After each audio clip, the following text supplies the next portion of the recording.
एकादशी व्रत कथा व उसके महत्व के बारे में तो सभी जानते हैं। हर मास की कृष्ण व शुक्ल पक्ष को मिलाकर 2 एकादशियां आती हैं। ये भी सभी जानते हैं कि इस दिन भगवान विष्णु की पूजा की जाती है।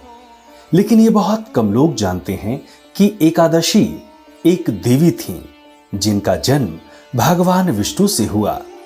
एकादशी मार्गशीर्ष मास की कृष्ण एकादशी को प्रकट हुई थी, जिसके कारण इस एकादशी का नाम उत्पन्ना एकादशी पड़ा। इस दिन से एकादशी व्रत शुरू हुआ था। हिंदू धर्म में एकादशी व्रत का बहुत अधिक महत्व माना जाता है, इसलिए ये जानकारी होना बेहद जरूरी है कि एकादशी का जन्म कैसे और क्यों हुआ। चलिए जानते हैं कब करें एकादशी उपवास की शुरुआत। जो व्रती एकादशी के उपवास को नहीं रखते हैं और इस उपवास को लगातार रखने का मन बना रहे हैं, तो उन्हें मार्गशीर्ष मास की कृष्ण एकादशी अर्थात उत्पन्ना एकादशी से इसका आरंभ करना चाहिए, क्योंकि सर्वप्रथम हेमंत ऋतु में इसी एकादशी से इस व्रत का प्रारंभ हुआ माना जाता है। 2020 में उत्पन्ना एकादशी का व्रत 10 और 11 दिसंबर को है। चलिए जानते हैं उत्पन्ना एकादशी का शुभ मुहूर्त। एकादशी तिथि प्रारंभ दिसंबर 10, 2020 को दोपहर 12:51 से। एकादशी तिथि समाप्त दिसंबर 11, 2020 को सुबह 10:04 तक।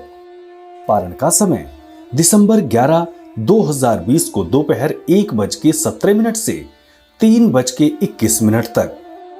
पारण तिथि के दिन हरिवासर समाप्त होने का समय दोपहर 3:18 पर। मार्गशीर्ष मास के कृष्ण पक्ष के दिन उत्पन्ना एकादशी का व्रत किया जाता है। ये व्रत पूर्ण नियम, श्रद्धा और विश्वास के साथ रखा जाता है। इस व्रत के प्रभाव स्वरूप धर्म एवं मोक्ष फलों की प्राप्ति होती है। मान्यता है कि इस व्रत के फल स्वरूप मिलने वाले फल अश्वमेध यज्ञ, कठिन तपस्या, तीर्थों में स्नान, दान आदि से मिलने वाले फलों से भी अधिक होते हैं। उत्पन्ना एकादशी व्रत की पूजा विधि चलिए जानते हैं। ये उपवास उपवासक का मन निर्मल करता है, शरीर को स्वस्थ करता है, हृदय शुद्ध करता है तथा भक्त को सद्मार्ग की ओर प्रेरित करता है। व्रत का पुण्य जीव का उद्धार करता है। एकादशी के व्रतों में उत्पन्ना एकादशी व्रत को मुख्य स्थान प्राप्त है। इस दिन भगवान श्री हरि विष्णु जी की पूजा करने का विधान है। इस व्रत में केवल फलों का ही भोग लगाया जाता है। अन्य एकादशी व्रत की तरह उत्पन्ना एकादशी व्रत का पूजा विधान भी एक समान है, जो कि इस प्रकार से है। एकादशी व्रत रखने वाले व्यक्ति को एक दिन पूर्व यानी दशमी की रात्रि में भोजन नहीं करना चाहिए। एकादशी के दिन प्रातःकाल उठकर स्नान के बाद व्रत का संकल्प लेना चाहिए।